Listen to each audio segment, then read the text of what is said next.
It's the last Friday in April. Join us for an inspiring edition of Beyond the Pole, where we touch on the most salient stories that shape and transform society. Broadcasting from Essex House Studios in Achimota, Accra, Ghana, here are the headlines.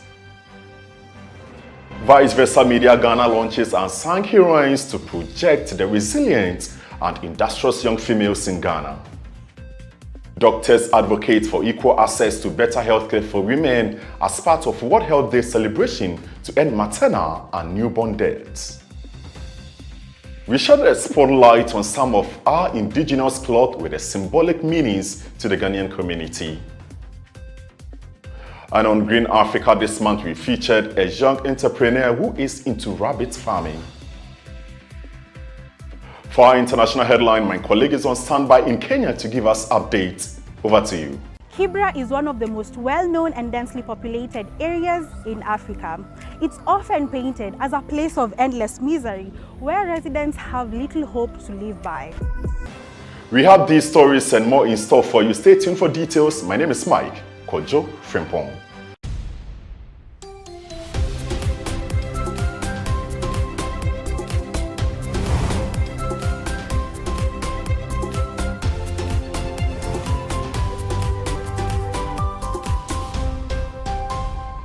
And to our very first story, fabrics are far more than fashion statements. It's a language of its own. From funerals to festivals, every food and pattern tells a peculiar story. In a bid to shed light on our indigenous culture and traditions, we took to Ghana's biggest fabric market, Mokola, to unravel the hidden meanings woven into Ghanaian print cloth, where a simple wrapper can speak volumes without a single word being said. Nana Boni has more on this. In Ghana, every fabric symbolizes something. The clothes behind me are non-verbal archives, each giving a unique story, an intricate story that can only be decoded when you go seeking answers. Some of this fabric are actually to give warnings. Some of them is to advise you to stay away from certain things that are yet to happen or things that are currently happening. Some of them are also, they are not to be worn to certain functions because of the meanings attached to the fabrics. Today, I am in the Mokola market to find out from traders, women who sell clothes, what these clothes actually mean and the symbols behind them. I have Auntie Ophebia. She's Ophebia. She will be taking me through the assortment of clothes we have here, the meanings behind them, and the business side of selling clothes. Hello. Hello. Yawo mako nyina mpetumre. Mako nyina mpetumre. Ase kire se udua mako a udua mako enze se ni nyina bre all the time. Ese e bre kakran ebi bre no akote. Sa na ase kire. Okay. And utimi sheko bebia. Utimi sheko bebia. Utimi sheko benya kutia entuma. Utimi sheko bebia apeso sheko. Okunupa. Good husband. Good husband. Okay. And then so ubetimi ashe. Oh baby enye kutia entuma. Okay. Enti no upese wonche ukunu bi ana bema bi osumbuma wa otumi de che no. Betimi de ateno. Ai. Betimi de ateno. We so ye friend no papa yasa. Obi why obi papa no na de bone atua woka. Enti de si ama uye papa kra ye wo ya. Enti no umpese obeye papa. Papa yasa. Okay. And no yen fan che obi. Wan ka say ofa na wato ahye. Ba untimi ntonko che obi. Obeka se odidi natem. Okay. Your friend no obo fan that dey fa. We have anything? Obo fan that dey fa. Okay. 50, you are 50-50. Okay. You are a 50 and then Asante 50. Okay. That is how. What is the actual meaning of it? I say ebia me mama free ekuapem papa free ga. Okay. Nti no me ekuapem half no ga. Like different clans. Yes. Okay. Ga half ne ekuapem half. Okay. Sana say. Although textiles are not exclusive to Ghanaians, Ghana is one of the leading producers of African print textiles worldwide. However, with a growing influx of foreign textile prints, which is often cheaper, the trade hangs in the balance. Millicent Obile Komi shares her experience. You know, because of China goods, GTP. We have fake GTP. Okay. From Lagos. We have fake GTP. It's the same label, everything. But the quality is different. Okay. The quality of the Togo one, the Nigeria one, and Ghana one is different. Ghana one is different. Something like this. I've washed it and washed it and washed. This is GTP. So if you don't wash it, you wouldn't know if it's inferior or it's original. Or maybe you go somewhere and it rains. The water from this thing will come out. So you know this is fake. So how do you know The difference when you're buying it in the market? We have the labels on it. Okay. But the fake ones, they buy 200. But our own is 2.5. Monica Nanaya Owusu, a loyal customer who regularly purchases from these clothes vendors, shares how the sales of clothes has become a lucrative alternate income stream and a great support system for her. There's a lot of money in the business. You know, nowadays Ghana is very tough. Things are hard. So as a woman or as a man, you don't need to do one work. You run here small, you run here small. Yes. Maybe this one can solve your little problem. The monthly salary, you can use it for something else too. So that is what I normally do. Thank you so much, Nanajwa. That's quite educative from you when it comes to print here in Ghana. Now to our next story. Life can sometimes be unfair.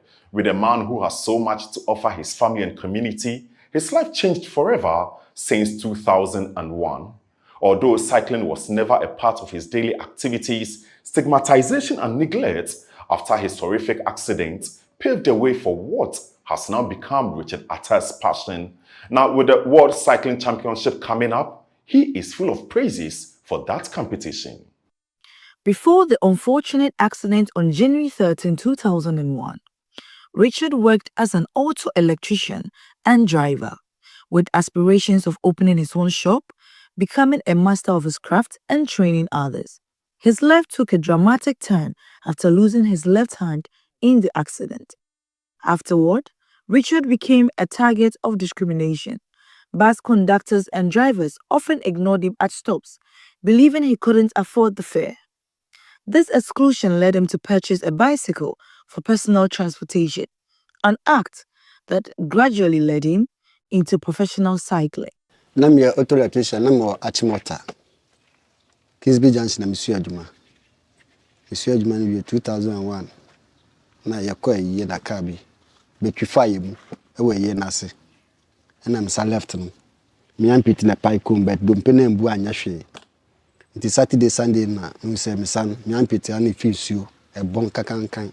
Na de me rush me back kolebu. E back kolebu no meyi ni na fi mu. Ntavi me be fie na me kwa check up na me kwa foka.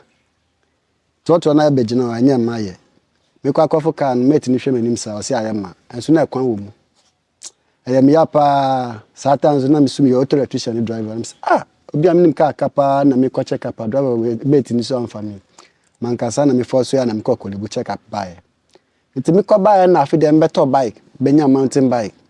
Na afi dem me kwa bebia eno na me yusu ni kakra ka na afi dem me hu se me neje e wo me system 2010 me am say no there's a michi bike in some yard the crap met me betwi bike amaga now nti afi dem na michi nko bebia akra minim da metum Baligon campus minim da mbehia on benefon bi mo nti how a wo mo twi na mi do mo chia wo mo fe na mo so mo chama ade so na mi hia bibi wa bike no nti no besi o bike den ya message sama nti mi wa no bi man bike papa wo Legon campus no nti wo mo ko bebia na mi do mo chi ebi wa mo so mo ko kofodua na mi no mo na mi do mo chi na mi no mo akwa ba no mo kwa kosomo ba no mo ko tema plan na mi no mo ko ba na mo say no say dem ya ade.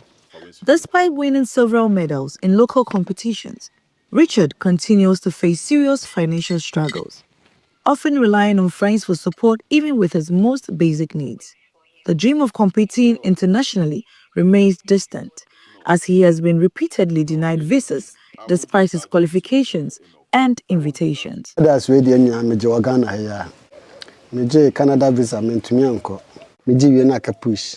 I'm pushing. Na no so you call for basket race for her. Inti me nearly mumu in the fight say e beji services. Menya visa nso to me. Sabaji UK so menya assessment and to me anko. And so a cycle competition with her. And we have found Kwam the Sansi Partum so for 10 years for UK. I say yeah, the normal flay and penny for no With the World Cycling Championship in Rwanda approaching, Richard remains uncertain with his participation. He hopes that leadership within the cycling federations will put the right measures in place so that he and his fellow athletes can represent Ghana this September. Nyaya kamaye pa na according to me friend technical Shaban Master Shaban. No see games bi wo sa na msan say what about me say metumi akwa na say no see o dwen ho ahwe say odi metumi awure mu na say ontumi mfa me nhye kia. Ti me bon pa say menya visa de a metumi akọ. And that's quite unfortunate that we wish Richard Atta gets what exactly he is looking for in life. As the world marks World Health Day on April 7, this year's focus on maternal and newborn health draws urgent attention to Ghana's persistent challenges. Despite progress in healthcare delivery, the country continues to grapple in a maternal mortality ratio of 308 deaths per 100,000 live births. In response, medical professionals are calling for a comprehensive overhaul of maternal healthcare system to curb preventable deaths and improve outcomes for mothers and newborns. World Health Day, observed annually on April 7th under the sponsorship of World Health Organization and related bodies, serves as a global call to action on critical health issues. This year's observance launches a year-long campaign focused on maternal and newborn health. Given the daily challenges faced by pregnant women and nursing mothers in Ghana, health practitioners consider this campaign both urgent and timely. Dr. Esther Sewa Ejekwachi from the Pediatric Department at Pantai Hospital sheds light on the harsh realities, sharing how many women continue to lose their babies due to preventable causes. For Ghana right now, the leading causes of the maternal, I'll start with the maternal, has always been bleeding during pregnancy, what we will call either antepartum hemorrhage or postpartum hemorrhage. So with the antepartum, it's got to do with some conditions that make mothers bleed before they give birth. And then also after delivery, sometimes we tend out to have mothers bleeding excessively. That can also lead to their death when interventions are not put in place early enough. Also, one other common thing that is killing a lot of women in Ghana and even worldwide is hypertensive disorders in pregnancies. It turns out that some pregnant women develop hypertension during pregnancy, and that has also been a major cause of death during pregnancy.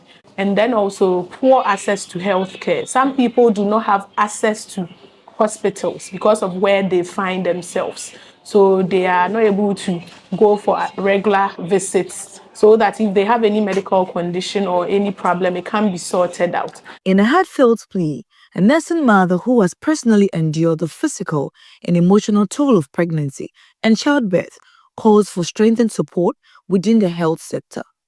She appeals to government agencies, non-governmental organizations, and key health stakeholders to prioritize improved compensation for health workers to help curb the growing trend of brain drain.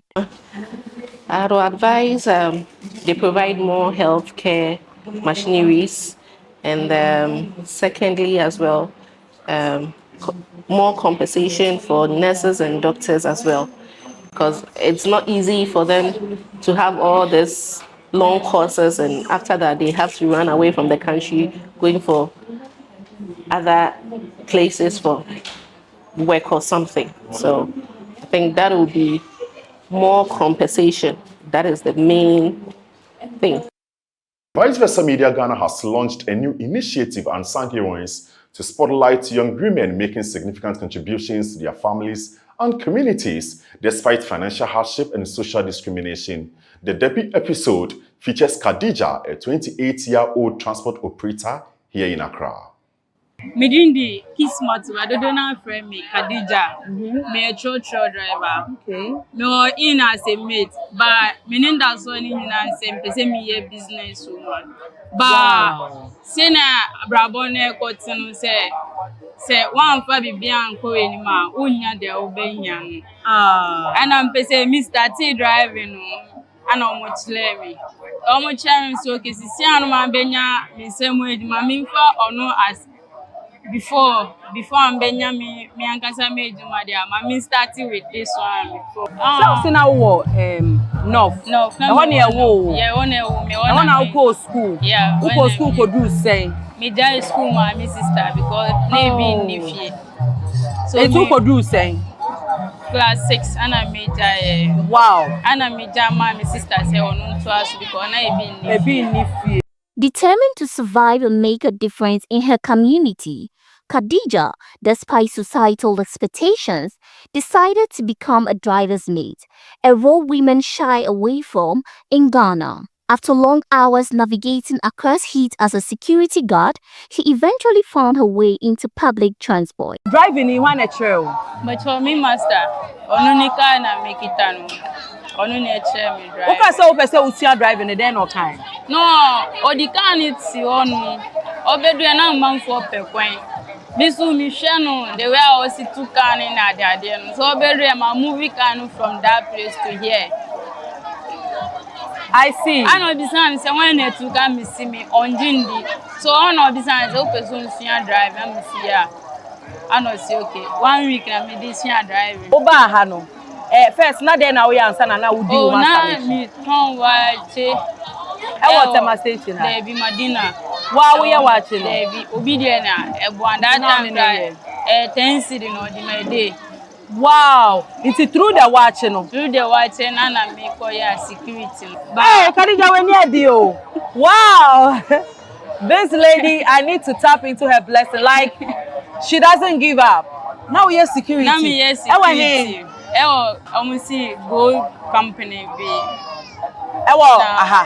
American House side. Oh, it's Legon. Yeah. The producer for Unsung Heroine initiative shared the rationale behind this project.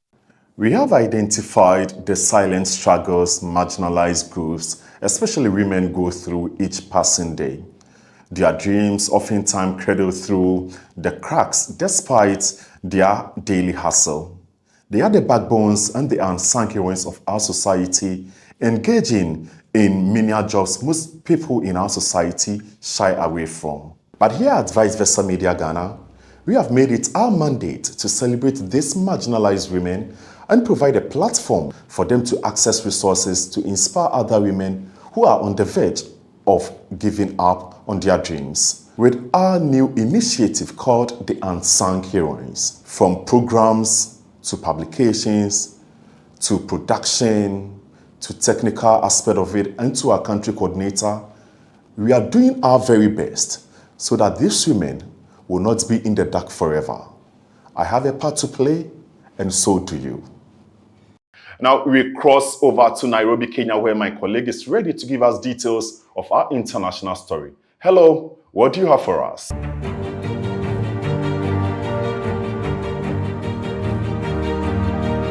Kibra is one of the most well-known and densely populated areas in Africa.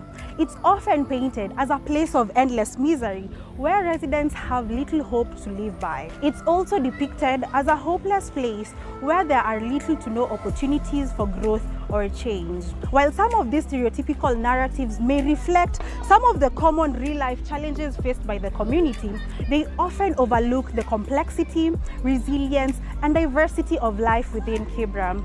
I've been in contact with Jeremy Onyango, a documentary photographer who's challenging the norms, also documents and captures the often disregarded human stories, as well as giving marginalized communities a voice. My name is Brenda Nyambura. Please stick around to see how his work is used as a tool of empowerment. My name is Jeremiah Onyango. I am a documentary photographer and in a way also a social justice artist, born and raised in Kibra. For the past 5.5 years, I've been intentionally trying to tell the stories of my community in a way that I see and in a very respectful way that I can present to more people from Kenya and hopefully all over the world. A significant portion of the population depends on informal employment, often lacking job security and stable income. Nevertheless, many individuals leverage their entrepreneurial skills and community networks to earn a livelihood and support their families. Jina ni Charles Oweva. Sisi ni wakaji wa hii mtaa wa Kibra. Tunafanya kazi hapa, kazi ya mafupa. Natengeneza vitu aina yote ya mafupa like kioda, necklaces, bracelet earrings, soul shakers and bottle openers. Sisi hatutegemei msaada ya nje. Sisi unaona vile tumejituma, tuko hapa kufanya kazi. So hii kazi yetu ikipendeza watu, hao wenyewe wanakuja kununua. Hiyo ndio njia yetu ya kupata pesa. Kibra, like many informal settlements around the world, is often subject to a variety of stereotypes that can shape perceptions of the area and its residents. I live in Kibra. I've been born and raised in Kibra, so whenever I am going to take someone's photo, there is that level of trust that, okay, I have seen you around. What I've been able to do is, I think, having to understand where they're coming from and being able to, again, be very honest with what I am doing. My name is Clinton Artisto. I'm a visual artist from Kibra, Nairobi, Kenya. Currently, I'm a full-time artist and a part-time art teacher. For me, I think Kibra is very secure. Only that whatever we see online is not whatever is happening on the ground. Thank you so much. That's it for our international news. Up next is Green Africa with Nana Joaboni.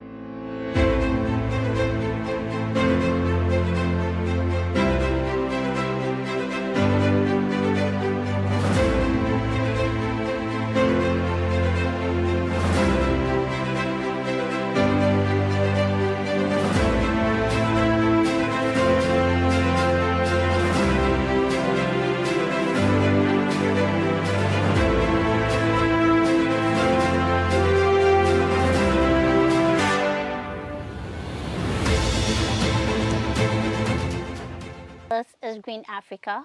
Our guest today is Felix Appiah. He is the CEO of Cyclist Company Limited. I am Nana Joaboni. Let's get talking. Hi. Hello. So there's this generic question I ask people who are into farming. Was this something you've always wanted to do, or this was born out of necessity? Well, out of necessity, I would pick that. Okay. Because right after university education, I went around looking for jobs like any other person, and I didn't have a rich uncle or a dad to help me write something to attach to my CV. And fortunate for me, I was very vocal in school, and I met a lot of my people right after the national service, you know, so they were like, oh, there's quite a few number of jobs and everyone is doing who you know and etc, you know, so they think that we should look for a different route. Okay. Yes. Fast forward, you're here. Yes. You're not a farmer. Why rabbit farming? Oh. You could have explored other ventures within agriculture. Why rabbit farming? So we started from snails basically. We are known mostly for snails up to about 10 years ago. So we did snails for 10 years and then we transitioned into rabbits. So why we chose all these animals are that we wanted to help the youth. Okay. And every youth doesn't own their own properties. They are mostly staying with young loved ones, you know, renting or even having someone giving them a place to stay. So we said, what can we do even in urban areas that is feasible? People will not report to you that they are making noise, they are smelling, you know, and then we chose these two animals, and three actually. So snails, they do not make noise, they do not smell. Rabbits, they do not make noise, they do not smell. Grass cutter do not make noise, do not smell. This is my pet for today. I'm actually naming it Ajwa. Am I permitted? Yeah, that's permitted. Okay. So this is a New Zealand white. Okay. So let's put it back inside. New Zealand white. Ooh. It appears as very bored. It's literally tired of me at this point. Okay, so bye. They are nocturnal. Okay. So nocturnal means they mostly are very active during the night. Okay. And all their activities are during the night as well. So one thing I have recognized is that most of them are quivering. Yeah. At Is it because they're a bit timid, or they're breathing through their nostrils? What is happening? What exactly is happening? So they perspire. So like as we sweat, you can see us sweating naturally. Okay. They have fur. So their fur is a lot. They can sweat through their body glands. Okay. So now they go to their nose. So they push out a lot of it so that any fumes or any steam will come out, and then they will be cooled that way. So they breathe like panting. Oh, okay. Panting, so that's how they breathe. So I realize you have a bucket here, and there's a fluid that keeps dripping into the bucket. Yeah. What is it for? So this is harvesting of urine. Okay. So we harvest the urine. So rabbit urine is one of the most corrosive things we have found so far on the farm. It's very high and acidic, very high in acid basically. So when you spray it on other pests like worms and larvae of other animals, they die. So we have actually found that it's a natural pesticide and is used against other insects, and it's very good. And we harvest this, and about 20 liters, which is like the gallons that we use, is about 70 cedis that we sell to other people. So that's another revenue that we generate. And if you have about 20 rabbits, you can generate about a liter in 3 days. About the 20 liters in about 3 days, because they drink a lot of water. And they are also one of the best, they have one of the best systems in terms of, eating, taking care of their food. They actually absorb so much water from the food, and their fecal matter is just pellets. It's dry, round, nothing, no moisture almost. So all you do is that you push them, you push the fecal matter also onto the field, and it's also very good as a manure, and also great for constituting soil as well. Well, I'm very happy that you're not just keeping the profit margin, the knowledge to yourself, but you're also impacting into the lives of these young people. Well, this has been Green Africa, and I have been interacting with Felix Appiah, the CEO of Chrysalis Company Limited. I am Nanajo Bani, and this is all time would permit us for this episode. See you in our upcoming episodes.